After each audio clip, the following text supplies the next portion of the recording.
Hi hello friends. வாங்க இங்கே பாருங்கள் ஃப்ரெண்ட்ஸ், எங்கள் மாமனார் வேலைக்கு போன இடத்துல இந்த தென்னம்பாலை கொண்டுட்டு வந்தாருங்க ஃப்ரெண்ட்ஸ். கொண்டுட்டு வீட்டில் கொடுத்தாரு. என்ன பண்ணலாம் அப்படின்னு சொல்லிட்டு கேட்டப்போ இதை சாப்பிட்லாம். தென்னம்பாலைனாக்கா நம்ம கிராமத்தில் இருக்கிறவங்களாம் நம்ம சாப்பிட்ருக்கோம் இல்லைங்க ஃப்ரெண்ட்ஸ். அந்த மாதிரி தான் ஃப்ரெண்ட்ஸ். இதை பாருங்கள், தென்னம்பாலை கொண்டு வந்திருக்காங்க. இதை நல்லா நம்ம எல்லோரும் எடுத்து நல்லா சாப்பிடுவோம் ஃப்ரெண்ட்ஸ். உடம்புக்கு ரொம்ப குளிர்ச்சியே தரும். கிட்னி ஸ்டோனுக்கெலாம் நல்ல ஒரு இதுங்க ஃப்ரெண்ட்ஸ் கொடுக்கும்.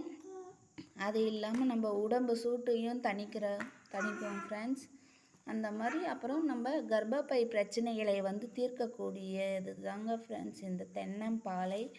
பாருங்கள் ஃப்ரெண்ட்ஸ், பிடிச்சிருந்தா ஷேர் பண்ணுங்கள், கமெண்ட் பண்ணுங்கள், சப்ஸ்கிரைப் பண்ணுங்கள் ஃப்ரெண்ட்ஸ். தேங்க்யூ.